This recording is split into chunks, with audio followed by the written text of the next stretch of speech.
Thank you, Madam Deputy Speaker. And I think, unlike all the other speakers in this debate, I have neither been on the Bill Committee, which is a shame because it sounds very lively, and nor have I submitted my own amendment. So I rise instead to speak in support of the Government amendments 1, 2, 3, 4, 6 to 10 and 16.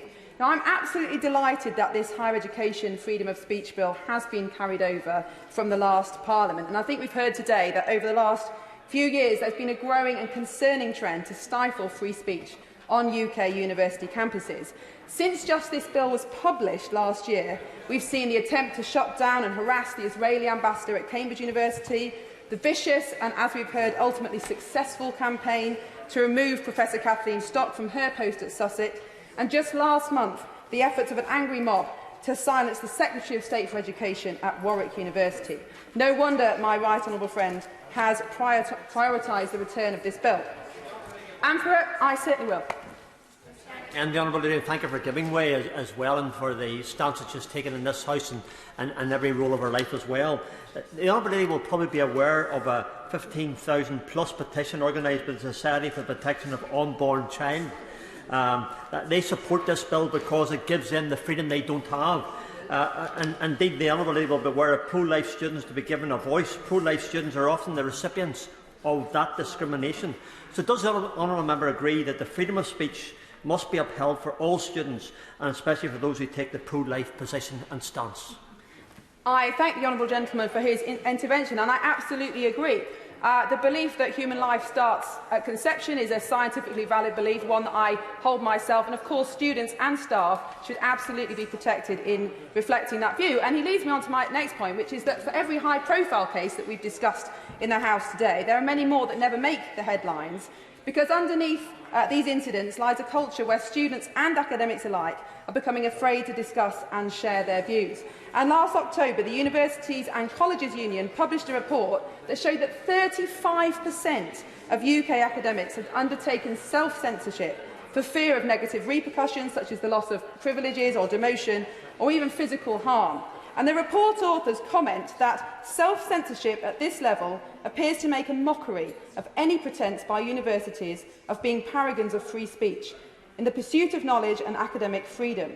So the evidence is clear. Free speech and academic freedoms in our universities are under threat. And so I welcome the Government amendments that will strengthen the bill further. So Amendments 1, 2 and 16 extend protections to academics by removing the express limitation that academic freedom covers only matters within an academic's field of expertise. These are really important amendments, firstly because in many disciplines it would be hard to define exactly where the boundaries of a particular field lie.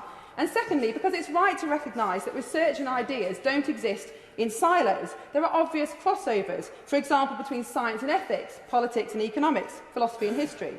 We need our greatest minds to be free, to write, to speak, to conduct research in an unrestricted way for the benefit of our whole society. I certainly will. I'm very grateful to the lady, as ever, is making a compelling case. University authorities are often either complicit in this or in denial.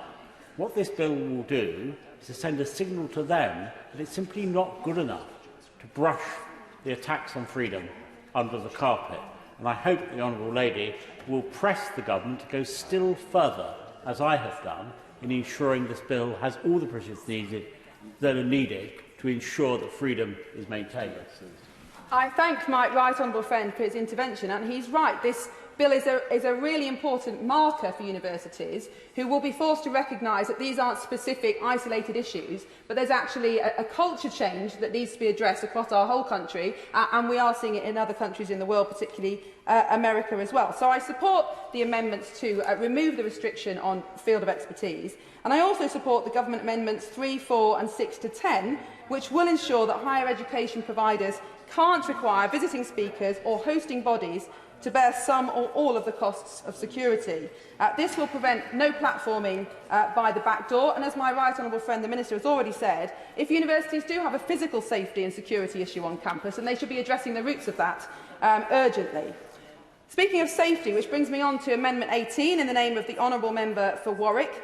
This amendment would compel the Office for Students, when considering a free speech complaint, to be mindful of the right of students to feel safe on university campuses. Now, I've no doubt the amendment is well meant, and I listened carefully to his arguments, but I fear that it would further embed the culture and attitudes that have led to the chilling effect on free speech and which have made this bill necessary.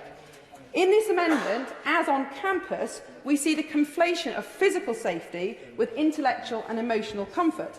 Of course, students should be physically safe, and higher education institutions have a duty to follow health and safety law, as all other organisations. But I suspect this is not what this amendment is getting at.